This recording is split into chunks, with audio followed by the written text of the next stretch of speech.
하나님 아버지, 이 시간도 우리의 마음 가운데 하나님의 은혜를 사모하는 심령 허락해 주셔서 또 하나님의 전에 모여 함께 예배하며 영광 돌릴 수 있도록 인도해 주신 것 너무나 감사합니다. 아멘. 이 시간 말씀을 듣습니다. 말씀을 들을 때 우리의 마음이 열려지게 도와주시고 말씀을 통해서 은혜 받게 도와주시고 도전 받게 도와주시고 또 하나님 새로운 삶을 살 것들에서 결단하는 시간 되어줄 수 있도록 함께해 주시기를 원합니다. 아멘. 감사합니다. 예수님의 이름으로 기도드리옵나이다. 아멘. 거의 한 6개월 만에 여러분을 다시 뵈는 것 같습니다. 여러분과 함께 예배드릴 수 있고 또 말씀을 나눌 수 있어서 얼마나 감사한지 모릅니다. 이 시간 옆 사람하고 한번 인사했으면 좋겠습니다. 평안하셨습니까? 평안하셨습니까? 옆 사람 얼굴 보면서 한번 인사했으면 좋겠습니다. 당신의 얼굴에서 빛이 납니다. 당신의 얼굴에서 빛이 납니다. 오늘 말씀을 통해서 여러분이 은혜 받고 힘이 되고 위로를 얻는 시간이 되었으면 좋겠습니다. 아멘. 사도 바울이 고린도 전서를 쓸 당시 고린도 교회는 여러 그룹으로 나누어져 있었습니다. 사도 바울을 좋아하는 사람, 아볼로를 좋아하는 사람, 또 베드로를 좋아하는 사람, 이 셋 중에 끼지 못하는 사람들은 그리스도를 따른다고 주장하면서 자신들만의 그룹을 만든 사람들, 이렇게 크게 네 그룹으로 나누어서 서로를 배척했습니다. 사도 바울은 고린도 교회 분열을 이야기하면서 이에 대한 해결책으로 십자가의 도에 대해서 말하고 있습니다. 분열을 조장하고 있는 사람들이 십자가의 도에 대해서 바르게 이해하지 못하기 때문에 교회가 시끄러운 것이라 사도 바울은 생각한 것입니다. 그들이 십자가의 도에 대해서 바르게 이해했다면 교회 안에서 분열을 조장하는 일을 하지 않았을 것입니다. 오히려 하나님의 교회를 하나님의 뜻대로 세워가는 일에 힘썼을 것입니다. 오늘은 사도 바울이 고린도 교인들이 그렇게 깨닫기를 원했던 십자가의 도가 무엇인지 우리가 구체적으로 한번 살펴보도록 하겠습니다. 사도 바울은 오늘 본문에서 십자가의 도가 무엇이라 말하고 있습니까? 십자가의 도가 멸망받는 자들에게는 미련한 것이요 구원받은 우리에게는 하나님의 능력이라 말하고 있습니다. 아멘. 멸망받는 자와 구원받는 자, 오늘은 모두 이것이 현재 분사로 되어 있습니다. 십자가의 도를 대한 그 반응에 따라서 구원을 받을 수도 있고 또 심판을 받을 수도 있다는 겁니다. 십자가의 도를 받아들이는 사람은 구원을 받을 것이고 십자가의 도를 배척하는 사람은 심판을 받게 될 것입니다. 이 십자가의 도가 유대인들에게는 꺼리끼는 것이요, 이방인들에게는 미련한 것이라 말하고 있습니다. 십자가의 도가 유대인들에게 꺼리끼는 것이었습니다. 유대인들은 사형을 집행할 때 십자가형을 행하지 않았습니다. 사형을 집행할 때 돌로 사람을 쳐 죽였습니다. 그런 다음 필요한 경우 시신을 나무에 달아 놓았습니다. 하나님께 범죄하고 저주받은 자의 최후가 어떻게 되는지 경고하기 위해서 시신을 나무에 달아 놓았습니다. 그래서 신명기 말씀에 나무에 달린 자마다 하나님께 저주받은 자라 말하고 있는 겁니다. 유대인들에게 십자가에 달린 사람은 종교적으로 부정한 사람이고 하나님께 저주받은 사람이었습니다. 그런 사람이 구원자가 된다는 것, 이건 유대인들에게 생각할 수 없는 일이었습니다. 유대인들이 생각한 구원자는 표적을 행하는 사람입니다. 기적을 행하는 사람입니다. 강한 능력을 가진 사람입니다. 로마의 압제에서 자신들을 구원할 다윗 같은 강력한 왕권을 가진 메시아를 그들이 기다리고 있었습니다. 그래서 십자가에서 무기력하게 달려 돌아가신 예수님은 절대로 구원자가 될 수 없다, 그들이 생각했습니다. 십자가의 도가 이방인들에게는 미련한 것이었습니다. 로마에게 있어서 십자가형은 최악의 형벌이었습니다. 십자가형이 너무나 고통스러웠기 때문에 로마 시민은 절대로 십자가형에 처하지 않았습니다. 여러분, 사람을 십자가에 못 박을 때 손바닥에 못을 박지 않았습니다. 손바닥에 못을 박으면 그 사람의 몸무게 때문에 손바닥이 찢어집니다. 그래서 이 손목에 못을 박았습니다. 그래서 양 손목과 발목에 못을 박았습니다. 십자가형에 처해진 사람이 고통스러운 것은 이 숨을 쉴 때입니다. 우리가 호흡을 할 때 횡격막이 수축하고 이완하면서 호흡을 하거든요. 그래 횡격막이 수축하고 이완하려면 힘을 이렇게 받아야 됩니다. 근데 십자가에 달린 사람은 숨을 쉬기 위해서 그 못이 박힌 그 발목에 힘을 줘야 됐어요. 십자가에 달리면 몸이 처지거든요. 근데 숨을 쉴 때마다 발목에 힘을 줘갖고 자기 몸을 이렇게 들어 올려야 됐습니다. 그러면 숨 한 번 쉬는 거예요. 너무너무 고통스럽습니다. 그래서 십자가에 달린 이 십자가형은 로마인들에게는 절대로 십자가형에 처하지 않았습니다. 이방인들은 전혀 긍휼을 베풀 가치가 없다고 생각하는 사람에게만 십자가형에 처했습니다. 가장 흉악하고 나라에 반역을 꾀한 자들만 십자가형에 처했습니다. 그런 십자가에 달리는 사람, 그런 예수님을 구원자로 믿는 것, 그들에게는 이해가 되지 않는 일이었습니다. 패배의 상징인 십자가에 죽은 자를 구원자로 믿는 것, 그들에게는 미련해 보이는 일이었습니다. 그런데 사도 바울은 그런 예수님의 십자가가 부르심을 입은 자들에게는 유대인이나 헬라인이나 하나님의 능력이요 하나님의 지혜라 말하고 있습니다. 도대체 예수님의 십자가가 무엇이기에 사도 바울이 그렇게 강력하고 단호하게 말하고 있는 것일까요? 첫 번째, 예수님의 십자가는 인생의 최대 난제, 죄와 죽음의 문제를 해결할 수 있기 때문입니다. 우리는 이 땅을 살아가면서 많은 문제들을 만납니다. 우리를 힘들게 하고 잠 못 이루게 하는 문제들을 만납니다. 어른은 어른대로, 학생은 학생대로 나름대로 문제를 가지고 살아갑니다. 우리가 살아가면서 많은 문제를 만나지만 그 문제들 가운데 가장 큰 문제는 죽음의 문제입니다. 죽음이 우리로부터 모든 것을 빼앗아 가기 때문에 그렇습니다. 죽음이 우리로부터 사랑하는 모든 것들을 한순간에 빼앗아 가기 때문에 그렇습니다. 죽음이 우리가 평생 이렇게 놓은 것을 아무것도 아닌 것으로 만들어버립니다. 죽으면 돈도 명예도 권력도 업적도 아무것도 아닙니다. 죽으면 사랑하는 사람도 더 이상 만날 수 없습니다. 죽으면 우리가 사랑하는 사람에게서 더 이상 해줄 것이 아무것도 없게 됩니다. 죽음이 우리로부터 모든 것을 빼앗아가기 때문에 여러분, 죽음이 우리 인생의 가장 큰 문제고 난제입니다. 그렇기 때문에 모든 사람들은 죽음을 무서워합니다. 죽음을 싫어합니다. 죽음을 두려워합니다. 어떻게 해서든지 죽음을 피하고 싶어합니다. 그러나 돈이 많다고 죽음을 피할 수 있는 것이 아닙니다. 권력이 있다고 죽음을 피할 수 있는 것이 아닙니다. 과학기술이 발달한다고 이 죽음을 극복할 수 있는 것이 아닙니다. 천하를 호령하던 진시황이 죽음의 문제를 해결해 보려고 불려주를 구하기 위해 전 세계의 사람들을 보냈습니다. 심지어 우리나라 제주도까지 사람을 보냈다고 합니다. 그렇게 노력했어도 그가 60도 못 살고 죽었습니다. 모든 사람이 죽습니다. 여기에 한 사람도 예외가 없습니다. 사랑하는 성도 여러분, 왜 죽음이 사람에게 찾아왔을까요? 인류에게 위대한 발자취를 남긴 철학가들이 이 답을 찾으려고 평생 노력했습니다. 그러나 어느 누구도 이에 대한 속 시원한 답을 주지 못했습니다.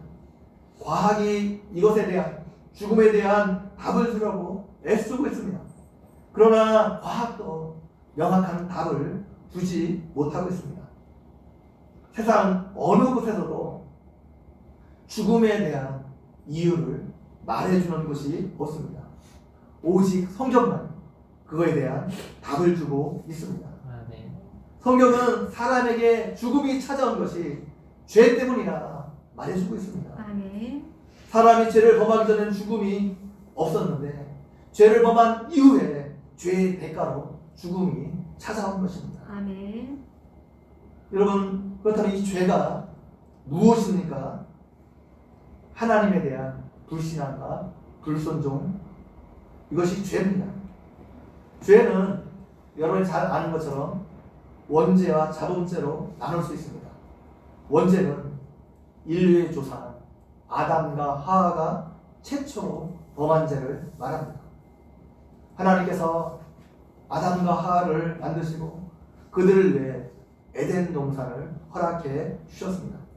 거기에는 먹기에 좋고 보기에 좋고 맛있는 온갖 과일들이 많이 있었습니다. 아담과 하와는 그것을 마음껏 먹이며 하나님 주신 풍복을 누리며 그곳에서 살 수 있었습니다. 그런데 동산 중앙에 선악을 알게 하는 나무의 열매가 있었는데 하나님께서 그것은 따먹지 말라 명령하셨습니다. 동산에 있는 모든 것은 너희가 마음껏 먹고 마음껏 누리고 마음껏 즐길 수 있으되 동산 주방에 있는 선악을 알게 하는 나무는 따먹지 말라 명령하셨습니다. 그것을 먹는 날에는 너희가 정령 죽을 것이라 경고하셨습니다.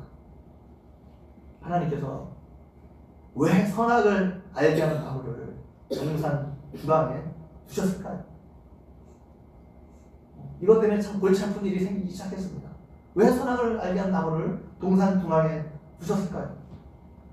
여기에 대해서 여러 가지 설명이 있습니다. 학자들마다 자기 나름대로 여러 가지 설명을 하지만 저는 하나님께서 경고의 의미로 선악을 알게 하는 나무를 두셨다고 생각합니다.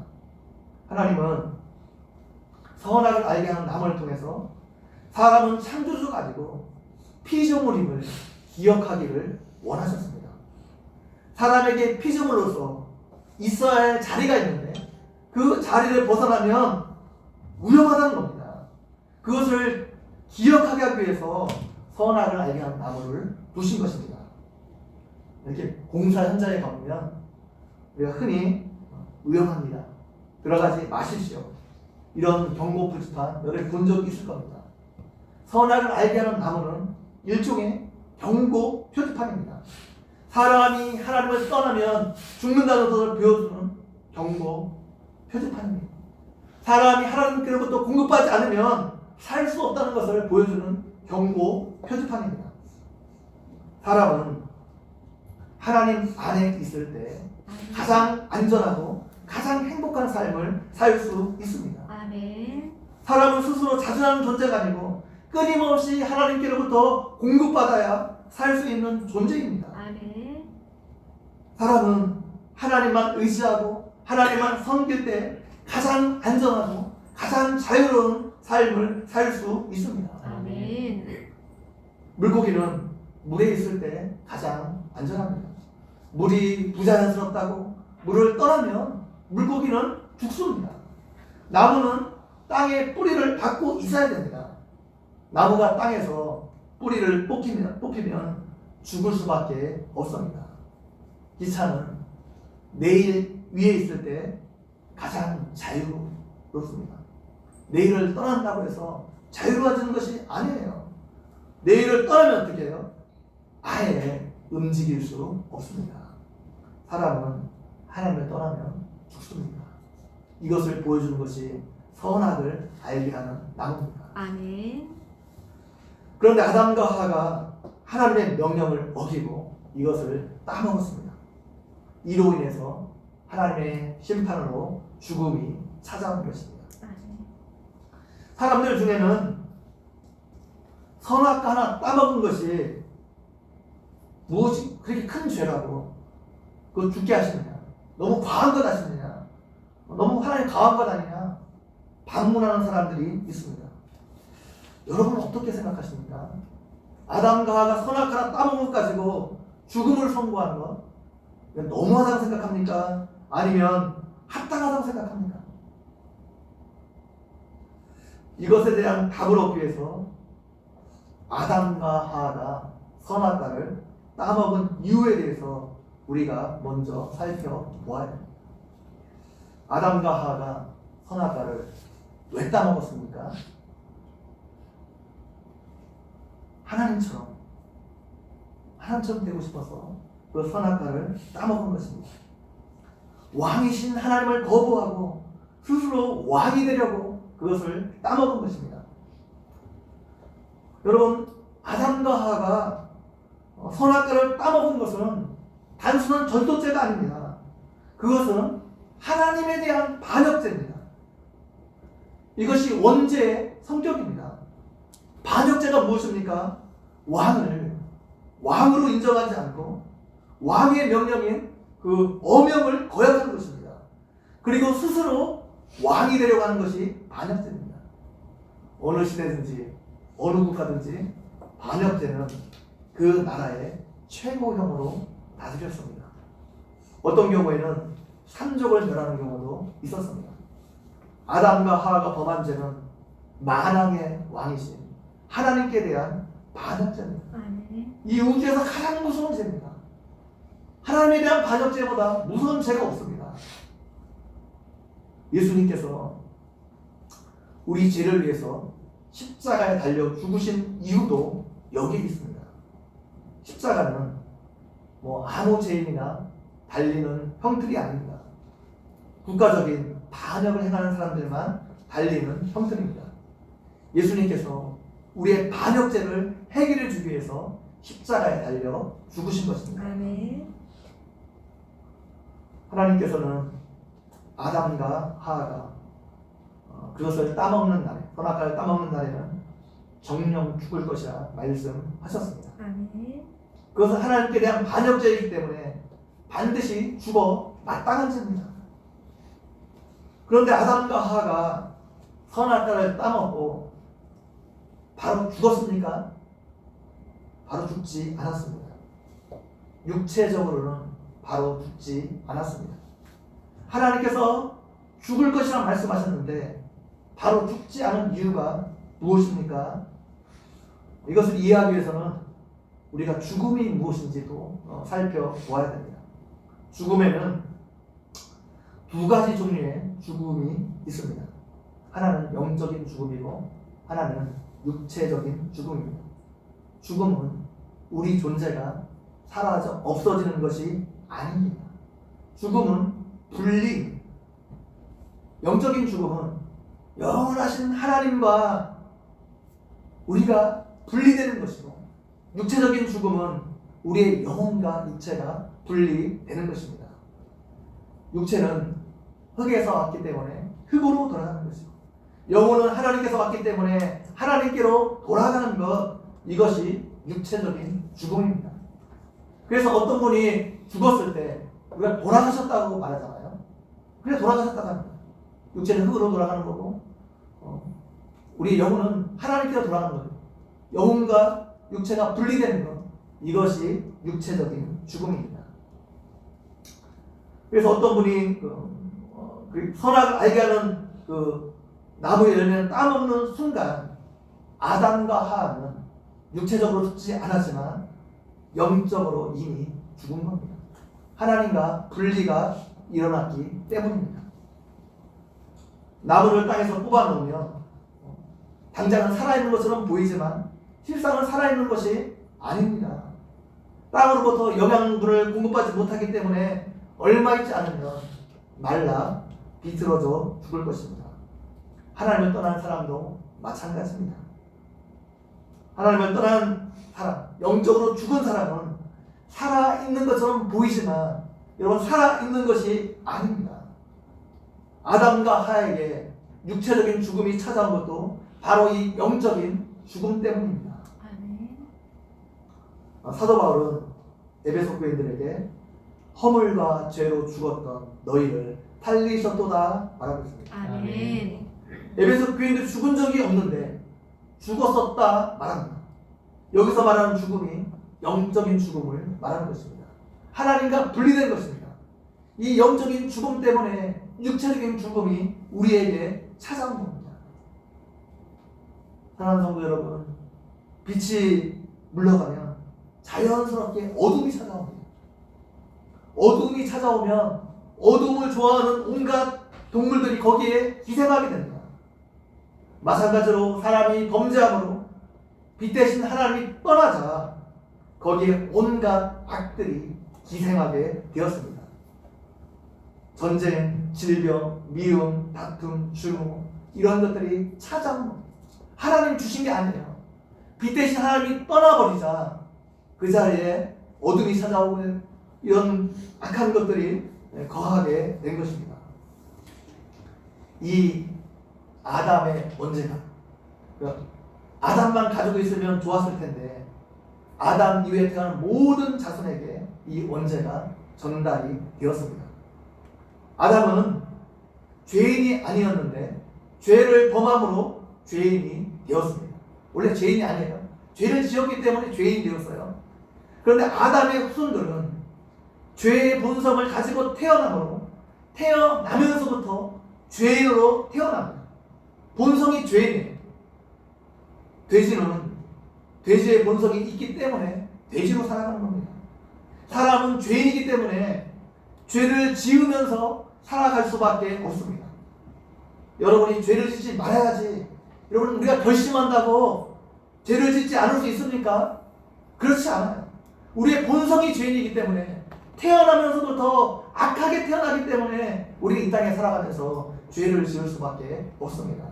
이것이 자범죄입니다.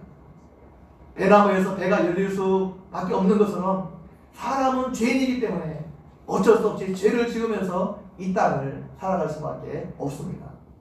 이런 원죄와 자범죄로 인해서 사람은 죽을 수밖에 없고 영원한 형벌 가운데 처해질 수밖에 없었습니다. 이것이 사람의 운명입니다. 죄로에 타락한 사람은 하나님에 대한 인식 능력을 상실해 버렸습니다. 하나님은 영이시기 때문에 육신의 눈으로 하나님을 볼 수 없습니다. 그러나 범죄하기 이전에 아담은 하나님을 인식할 수 있었어요. 하나님이 자기에게 찾아오심을 인식할 수 있었고 하나님과 동행하는 삶을 아담이 살았습니다. 그러나 범죄한 이후에 하나님을 인식할 수 있는 능력을 상실해 버렸습니다. 그래서 아담 이후에 태어난 모든 사람도 하나님을 인식할 수 없게 된 것입니다. 하나님께서 살아계시고 온 우주를 운행하고 계심에도 불구하고 하나님은 사람들은 그것을 인식할 수 없게 된 것입니다. 사람들은 피조물을 자연이라고 부릅니다. 자연은 스스로 그러하다는 뜻입니다. 피조물이 너무나 정교하게 움직이고 있습니다. 지구는 하루에 한 번 자전하고 1년에 한 번 태양을 공전합니다. 한치의 오차도 없이 정확하게 운행되고 있습니다. 그런데 사람들은 이 모든 것이 스스로 그렇게 운행한다고 생각합니다.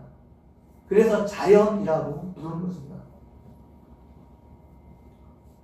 하나님께서는 자연뿐만 아니라 인간의 역사도 주관하고 계십니다. 그런데 사람들이 이것을 깨닫지 못합니다. 사람들이 하나님에 대한 인식 능력을 상실해 버렸기 때문입니다. 그래서 전적으로 타락한 사람은 스스로 하나님을 알 수도 없고 하나님께 나아갈 수도 없게 되었습니다. 스스로 구원에 이룰 수 없게 된 것입니다. 하나님은 그렇게 죽어가는 사람들을 그냥 보고만 있을 수 없었습니다. 그래서 그들을 위해 구원할 계획을 세우셨습니다. 그것이 바로 예수 그리스도의 십자가입니다. 자기 아들 이 땅에 보내 죄인들을 대신해 십자가에 죽게 하셨습니다. 십자가로 사람들의 죄를 사해 주시고 의롭다함을 얻게 하시고 다시 하나님께 나아갈 수 있게 하신 겁니다. 아멘. 그리고 자신이 죄인임을 고백하고 예수 그리스도를 영접하고 이 십자가의 복음을 믿고 받아들이는 자마다 영생을 주시고 하나님 나라를 상속받을 수 있게 하셨습니다. 아멘. 이것이 복음이고 이것이 십자가의 도입니다. 아멘. 예수님은 십자가로 우리의 죄와 죽음의 문제를 해결해 주셨습니다. 아멘. 두 번째, 하나님은 예수 그리스도의 십자가로 우리를 향한 하나님의 사랑을 확증해 주셨습니다. 아멘. 우리는 예수 그리스도의 십자가를 통해서 우리를 향한 하나님의 사랑을 확인할 수 있습니다. 아멘. 여러분, 사랑이 무엇이라고 생각합니까? 사랑에 대한 정의는 사람마다 굉장히 다양합니다. 노래에는 사랑은 눈물의 씨앗이라고 그러잖아요. 또 고린도서 13장에서 사도 바울은 한 장에 걸쳐서 사랑이 무엇인지 정의하고 있습니다. 이렇게 여러 가지로 사랑을 정의하는 것은 사랑을 한마디로 정의하기가 어렵다는 거죠. 그 의미가 굉장히 광범위하다는 것을 말합니다. 기독교 용어들이 다 그렇죠. 하나님의 은혜를 여러분 한마디로 설명하기가 참 어렵습니다. 그래서 여러 가지로 이렇게 설명합니다. 저는 이렇게 보는 각도에 따라서 사랑을 여러 가지로 정의할 수 있지만 저는 사랑을 거룩한 낭비라 정의하고 싶습니다. 어떤 사람이 상대방을 얼마큼 사랑하는지 알 수 있으려면 사랑의 대상을 향해 지금 무엇을 낭비하고 있는지, 무엇을 희생하고 있는지 보면 알 수 있습니다. 저희 가정에 아이가 셋이 있습니다.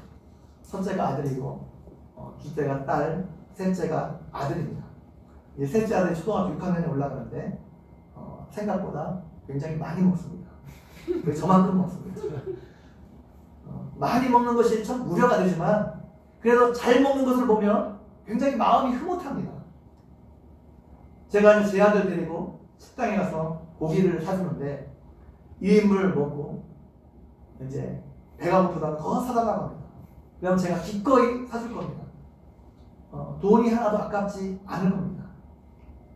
근데 제가 이제 친구 목사님 아들을 데리고 정말 식당에 갔다가 한번 생각해 보세요. 1인분 사줬는데 아직 배가 고프다고 말합니다. 그래서 1인분을 더 사줬는데 1인분을 더 사달라고 조릅니다. 여러분, 그것이 소고기라고 한번 생각해 보세요. 제가 그 돈이 아까운 생각이 들었겠습니까? 안 들겠습니까? 저는 성인군자가 아닙니다. 저도 돈을 좋아합니다. 아까운 생각이 들 겁니다. 제 아들과 아는 목사님의 차이가 무엇입니까? 사랑의 차이입니다. 사랑하면 손해보는 것이 아깝지 않습니다. 오히려 사랑하면 사랑하는 사람을 위해서 더 베풀고 희생하고 사랑하는 사람을 위해서 더 해주고 싶습니다. 교제하는 남자가 있는데 남자가 식사할 때마다 더치프레이 하자고 하면 여러분, 그 남자 다시 생각해 봐야 됩니다. 사랑하면 돈 쓰는 것이 하나도 아깝지 않습니다. 하나님이 저와 여러분을 사랑하고 계십니다. 아멘. 여러분, 우리가 그것을 어떻게 할 수 있습니까? 하나님께서 우리를 위해서 무엇을 희생하셨는지를 보면 하나님의 사랑의 크기를 알 수 있습니다. 아멘. 하나님께서 우리를 위해 자기 아들을 내어 주셨습니다. 아멘. 그것도 십자가에서 처참하게 죽게 하셨습니다. 자신의 아들을 희생할 만큼 하나님께서 저와 여러분을 사랑하고 계십니다. 아멘. 세상에 아들만큼 소중한 존재가 어디 있습니까? 누가 10억 준다고 하면 제가 제 아들 팔겠습니까? 아니, 1000억을 준다고 해도 아들을 안 팔거든요. 절대로 팔지 않을 겁니다. 아들은 저에게 있어서 돈보다 돈으로 가치를 비교할 수 없을 만큼 소중한 존재이기 때문에 그렇습니다. 하나님께 가장 소중한 것이 무엇일까요? 하나님의 아들입니다. 하나님께서 그 아들을 우리를 위해서 죽게 하셨습니다. 아멘. 그만큼 하나님께서 우리를 사랑하십니다. 하나님께서 이렇게 우리를 사랑하심에도 불구하고 신앙생활을 하다 보면 우리가 하나님의 사랑을 의심하게 되는 상황들을 만나게 됩니다. 하나님께서 정말 나를 사랑하시는 걸까? 혹시 내가 버림받은 것은 아닐까? 이런 생각이 들 때가 있습니다. 언제 우리가 하나님의 사랑을 의심하게 됩니까? 우리가 고난당할 때입니다. 우리에게 혹독한 고난이 찾아올 때 하나님의 사랑을 의심하게 됩니다. 이때 우리가 바라보아야 될 것이 그리스도의 십자가입니다. 아멘. 십자가를 바라보고 그 십자가를 묵상하게 될 때 우리가 다시 한번 하나님의 사랑을 깨닫게 됩니다. 아멘. 하나님의 사랑을 다시 한번 확신할 수 있게 되는 것입니다. 아멘. 우리 다 같이 그 로마서 5장 8절 같이 한번 읽어보도록 하겠습니다. 로마서 5장 8절입니다. 신약 244페이지 로마서 5장 8절 말씀 같이 한번 읽어보도록 하겠습니다. 로마서 5장 8절 신약 244페이지 다시 한번 읽어보도록 하겠습니다. 시작. 우리가 아직 죄인이었을 때에 그리스도께서 우리를 위하여 죽으심으로 하나님께서 우리에 대한 자기의 사랑을 확증하셨습니다. 아멘. 하나님께서 우리를 얼마나 사랑하시는지 예수 그리스도의 십자가로 보여주셨습니다. 아멘. 예수 그리스도의 십자가로 하나님의 사랑을 확증하셨습니다. 아멘. 그런데 이 확증하셨다는 말이 우리 말에는 과거형으로 되어 있는데 원문에는 이것이 현재형으로 되어 있습니다. 하나님이 지금도 예수 그리스도의 십자가로 하나님의 사랑을 확증하고 있다는 것입니다. 아멘. 2000년 전에 한 번 확증하는 것이 아니라 지금도 계속해서 하나님의 사랑을 확증해주고 있다는 겁니다. 아멘. 현재는 과거의 현재, 현재는 과거의 현재, 과거, 현재, 미래를 모두 포함하고 있는 말입니다. 어제는 어제의 현재입니다. 내일은 내일의 현재입니다. 그래서 하나님은 예수 그리스도의 십자가로 과거에도 하나님의 사랑을 확증하셨고 지금도 확증하고 계시고 미래에도 확증하실 것입니다. 아멘. 우리가 예수 그리스도의 십자가를 묵상할 때마다 우리는 그 하나님의 사랑에 대해서 다시 한번 확인하게 될 것입니다. 아멘. 하나님의 사랑을 다시 한번 깨닫게 될 것입니다. 아멘. 하나님께서 우리가 죄인 되었을 때, 연약할 때, 원수 되었을 때 사랑하셨습니다. 우리가 죄인 것을 깨닫고 우리가 먼저 죄를 고백하고 용서를 구했기 때문에 사랑하는 것이 아닙니다. 아멘. 우리가 하나님을 알기 전에 하나님의 사랑을 깨닫기 전에 먼저 하나님께서 우리를 사랑하셨습니다. 아멘.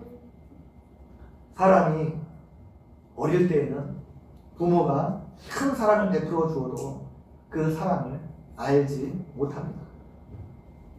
여러분 중에 부모님이 어렸을 때 여러분을 어떻게 사랑하셨는지 기억하는 사람 있습니까?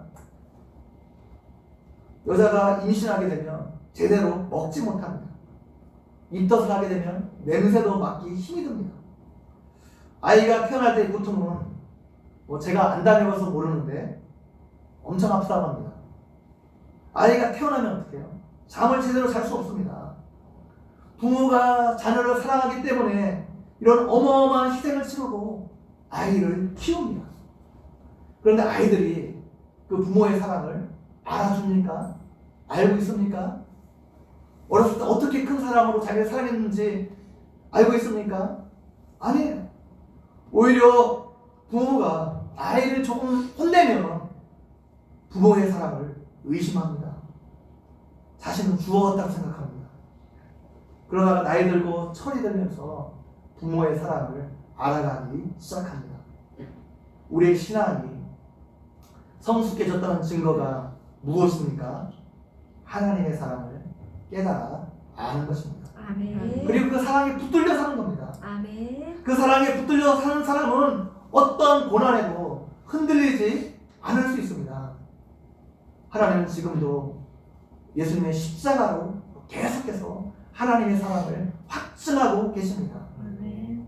그렇기 때문에 하나님의 사랑이 희미해져 갈 때 우리가 무엇을 바라봐야 됩니까? 예수 그리스도의 십자가를 바라봐야 됩니다. 아멘. 예수 그리스도의 십자가를 깊이 묵상해야 됩니다. 아멘. 그러면 하나님의 사랑을 우리가 다시 확신할 수 있게 되는 겁니다. 아멘. 우리가 하나님의 일을 하다가 지치는 이유가 무엇입니까? 하나님에 대한 사랑이 식었기 때문입니다.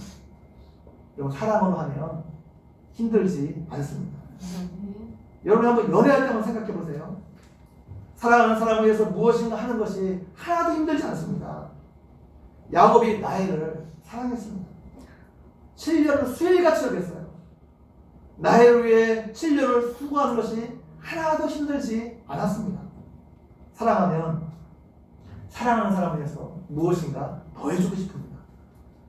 사랑하면 사랑하는 사람을 위해서 수고하고 희생하는 것이 오히려 기쁨이고 보람입니다.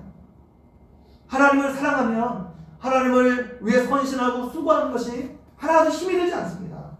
오히려 하나님을 위해서 수고하고 헌신하는 것이 우리의 삶의 활력이 될 수 있습니다. 아멘. 그렇기 때문에 우리가 주님의 일을 하다가 지치고 힘이 들 때 예수 그리스도의 십자가를 다시 한번 묵상하고 생각해야 하는 것입니다. 아멘.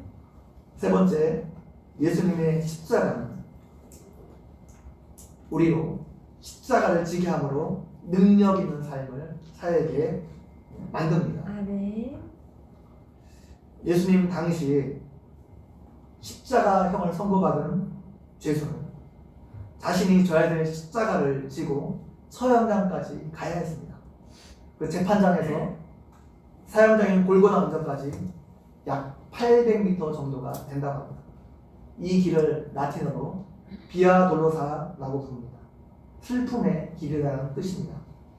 십자가형을 선고받은 죄인은 원칙적으로 자신이 매달린 십자가를 자신이 직접 지고 처형장까지 가야 했습니다. 만약 죄인이 너무 지쳐서 십자가를 질 수 없는 경우 그를 대신해 그를 사랑하는 사람이 그 십자가를 대신져 줄 수 있었습니다. 예수님은 십자가를 지시기 전날 너무 많은 매를 맞으셨습니다. 유대인들은 매를 때릴 때 40대 이상 때릴 수 없었습니다. 40대 이상 맞으면 죽을 수 있기 때문에 39대까지만 때렸습니다. 39대를 맞았다는 것은 죽기 직전까지 맞았다는 거예요. 거의 죽을 때까지 맞았다는 것을 말합니다. 예수님께서 십자가를 지시기 전날 죽도록 매를 맞았습니다. 특별히 예수님을 때린 채찍은 그 채찍 끝에 바늘이 달려 있어서 예수님이 맞을 때마다 예수님의 몸에서 살점이 뚝뚝 떨어져 나갔습니다. 채찍으로 맞은 곳이 어떻게 해요? 흰뼈가 드러나 보이고 피가 막 흘러넘쳤죠. 그래서 예수님은 너무 많은 피를 흘리셨습니다. 그래서 예수님은 십자가를 지고 가시다가 지쳐서 자주 넘어지셨습니다.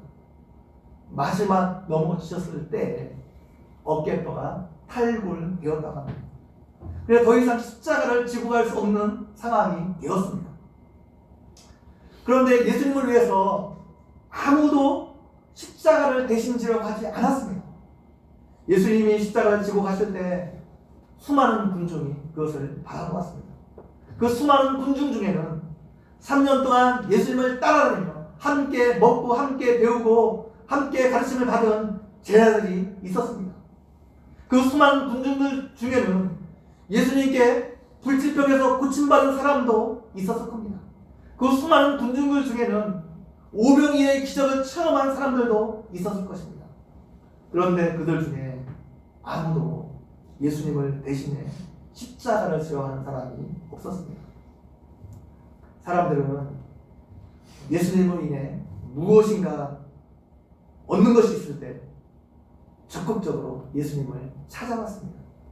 그런데 예수님을 위해서 헌신이 필요할 때, 예수님을 위해서 희생이 필요할 때 모두 예수님을 외면했습니다. 예수님을 대신해 십자가를 져줄 사람이 아무도 없었습니다. 그러다 로마 병정이 억지로 구레네 시몬에게 예수님의 십자가를 지었습니다. 여러분은 어떻습니까? 예수님이 여러분을 필요할 때 여러분은 기꺼이 그 십자가를 지고 계십니까? 아니면 그 십자가를 외면하고 있습니까? 구레네 시몬이 예수님 대신 십자가를 지면서 그것을 영광스럽게 생각하지 않았을 겁니다. 입으로 불평과 불만을 쏟아냈을 것입니다. 예수님의 십자가가 자신과 관계없는 것이라 생각했기 때문입니다. 여러분, 정말 예수님의 십자가가 이 시몬과 관계없는 것입니까? 아니, 원래 그 십자가는 시몬이 지고 가야 될 십자가였습니다. 예수님이 지금 시몬 대신 십자가를 지고 가신 거예요. 시몬을 비롯한 이 땅에 살고 있는 모든 사람들은 죄인입니다. 그 죄 때문에 하나님의 형벌을 받아 영원한 심판에 처해질 수밖에 없습니다. 그런 우리를 대신해서 예수님이 십자가를 지고 가신 겁니다. 우리를 위해 대신 십자가를 지신 예수님 따라가려면 우리가 어떻게 해야 됩니까? 자기를 부인하고 자기 십자가를 지고 예수님을 따라가야 됩니다. 그런데 십자가를 지는 것이 어렵습니다. 자기를 부인해야 되기 때문입니다. 자기를 포기해야 되기 때문입니다. 때로는 우리의 자존심을 버려야 하기 때문입니다. 때로는 우리 안에 있는 세상적인 욕심 이런 것들을 내려놓아야 하기 때문입니다. 십자가를 지기 위해서 자신을 희생하고 손해에 보아야 할 때가 있습니다. 윌리엄 캐리는 현대 선교의 아버지로 불립니다. 인도에서 엄청난 선교적 업적을 남겼습니다. 그런데 윌리엄 캐리의 자녀가 선교지에서 말라리아로 죽었습니다. 그 일로 인해 아내는 거의 정신이 미쳐서 12년 동안 감금하다시피 살다가 죽었습니다. 언더우드 선교사는 미국에서 상류층으로 얼마든지 편안하게 살 수 있었습니다. 그런데 그것을 포기하고 사명의 십자가를 지기 위해 이 땅에 왔습니다. 여러분, 이런 십자가를 우리가 어떻게 자발적으로 질 수 있습니까? 하나님을 사랑할 때입니다. 부모가 자녀를 사랑하기 때문에 그 자녀라는 십자가를 질 수 있는 겁니다. 여러분, 그 자녀라는 십자가를 지는 게 쉽지 않아요. 그러나 우리가 그것을 기꺼이 질 수 있는 것은 자녀를 사랑하기 때문에 그렇습니다. 하나님께서 우리에게 주신 십자가를 능히 감당하기 위해서 우리가 하나님을 향한 사랑이 있어야 됩니다. 십자가가 힘든 것임에도 불구하고 우리가 져야 하는 것은 십자가 없이 영광도 없기 때문에 그렇습니다. 나중에 예수님의 십자가를 억지로 진 이 구레네 시몬이 어떻게 되었습니까? 그와 온 집안이 구원을 받았을 뿐만 아니라 그가 하나님에게 정말 존귀하게 쓰임을 받았습니다. 사도행전 13장 1절을 보게 되면 최초의 이방인 교회였던 안디옥 교회 5 지도자가 언급되고 있습니다. 이 5 지도자 안에 바울과 바나바도 그 중에 하나였습니다. 이 5 지도자 중에 구레네 시몬이 언급되고 있습니다. 로마서 16장 3절에 보게 되면 바울이 로마 교인들에게 문안 인사하면서 누프와 그의 어머니에게 문안하나 말하면서 누프의 어머니를 내 어머니다 말하고 있습니다. 누프의 어머니가 구레네 시몬의 아내입니다. 사도 바울이 그녀를 향해서 내 어머니다 말했어요. 그럼 사도 바울이 아무나 어머니다 말하지 않습니다. 이 한 사람밖에 없어요. 그리고 디모데에게 내 아들이다 말하고 있잖아요. 아들이다 말하는 사람도 한 사람밖에 없어요. 디모데 한 사람밖에 없습니다. 디모데에 그만큼 영향을 주었고 그 누프의 어머니로부터 엄청난 신앙적인 어떤 영향을 받았기 때문에 내 어머니다 이렇게 고백하고 있는 겁니다. 이를 통해 구레네 시몬도 바울에게 안디옥에 있을 때 영적인 아버지 같은 역할을 했을 것으로 우리가 충분히 유추해 볼 수 있습니다. 구레네 시몬의 아들인 누프도 당시의 사람들에게 널리 알려질 정도로 굉장히 유력한 사람이 되었습니다. 구레네 시몬 소개할 때 누프의 아버지라고 소개하고 있거든요. 당시에 굉장히 널리 알려진 거예요. 여러분 우리가 그 배우 중에 김용건 씨라고 있잖아요. 그 아들이 하정우입니다. 나이가 드신 분은 하정우는 잘 몰라도 김용건은 아는데 젊은 사람들은 김용건 씨는 잘 몰라도 하정우는 압니다. 굉장히 유명하기 때문에 그렇습니다. 그래서 그 마가가 성경을 쓸 때 그 구레네 시몬을 누프의 아버지라 이렇게 소개하고 있는 겁니다. 누프가 당시에 굉장히 사람들이 널리 알려진 유력한 사람이 되었기 때문에 그렇습니다. 구레네 시몬뿐만 아니라 우리 모두에게는 십자가가 있습니다. 예수님을 따라간다는 것은 그 십자가를 지고 가는 것을 말합니다. 우리에게 주어진 십자가 어떤 것들이 있을까요? 교회에서 맡겨진 직분이나 사명이 십자가입니다. 어떤 사람에게는 남편이 십자가일 수 있습니다. 어떤 사람에게는 아내가 십자가일 수 있습니다. 어떤 사람에게는 자녀가 십자가일 수 있습니다. 어떤 사람에게는 시어머니가 십자가일 수 있습니다. 어떤 사람에게는 어떤 질병이 십자가일 수 있습니다. 그것이 무엇이든지 간에 우리에게 주어진 그 십자가를 우리가 지고 갈 때 우리가 복된 삶을 살 수 있습니다. 두 자매가 있었습니다. A 자매는 굉장히 운이 좋은 자매입니다. 미남이고 돈 잘 벌고 성격 좋은 남편을 만나 결혼했습니다. 시댁 부모님도 잘 만나 거액을 상속받았습니다. 결혼해서 자녀를 낳았는데 아이들만 잘생기고 공부도 잘했습니다. 그런데 문제는 그로 인해 예배에 잘 나오지 않고 하나님의 은혜와 멀어지는 삶을 살았습니다. 하나님의 긍휼을 위해 간절히 기도하지 않았습니다. 기도하지 않아도 만사가 형통했기 때문입니다. 반면 B 자매는 자녀들의 외모가 객관적으로 다른 아이들보다 그렇게 뛰어나지 않았습니다. 공부도 그닥 잘하지 않았습니다. 복도 없어서 유산은커녕 오히려 시댁 식구들을 먹여 살아야 했습니다. 남편의 직장은 늘 위태위태했습니다. 그러나 이들은 늘 하나님께 부르짖는 삶을 살았습니다. 믿음의 연단을 받으면서 위의 것을 추구하는 삶을 살았습니다. 그래서 날마다 하나님의 이루하심을 경험하며 그들이 살았습니다. 이로 인해 하나님과 깊이 있게 교제하며 영적으로 성숙한 사람이 될 수 있었습니다. 어떤 선교사님이 원주민들을 따라 원주민 마을로 들어가게 되었습니다. 마을로 가던 도중 큰 강을 만나게 되었습니다. 그런데 이상한 것은 강을 건너기 앞서 원주민들이 강가에서 큰 돌을 골라 자신의 등에 매는 것이었습니다. 이것을 보고 선교사님은 이해가 되지 않았습니다. 혼자 건너기도 힘들어 보이는 강인데 무거운 돌을 메고 강을 건너가려고 하고 있는 것입니다. 그래도 원주민들의 충고에 따라 적당한 크기의 돌을 등에 메고 강을 건넜습니다.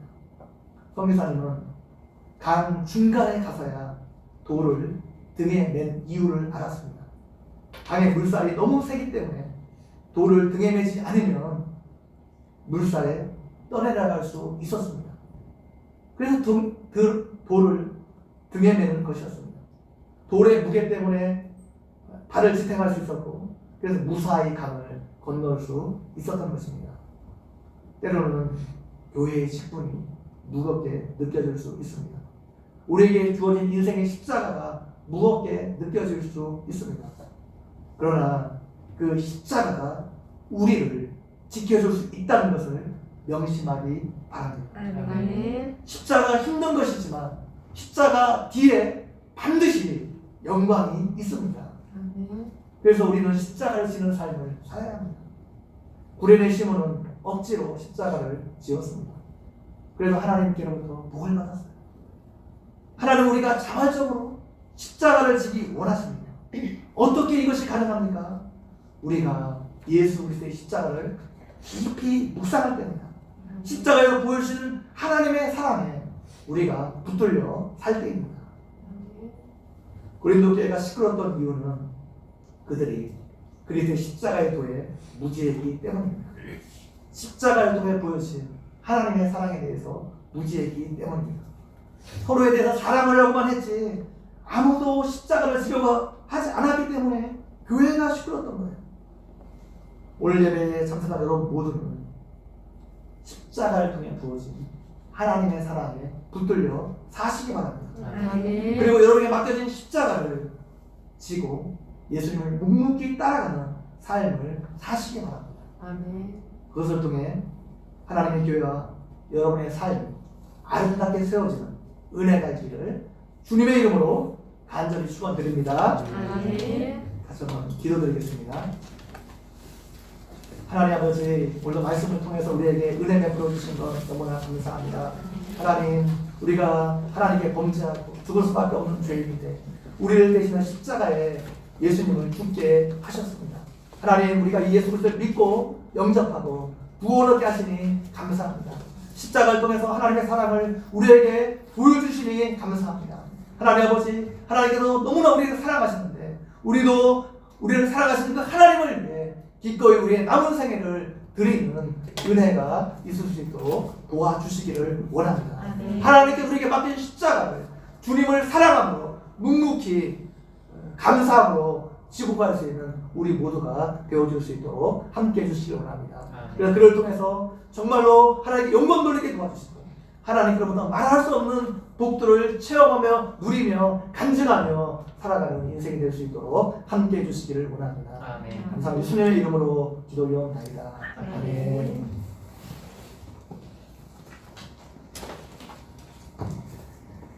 50장 찬송하시면서 준비하신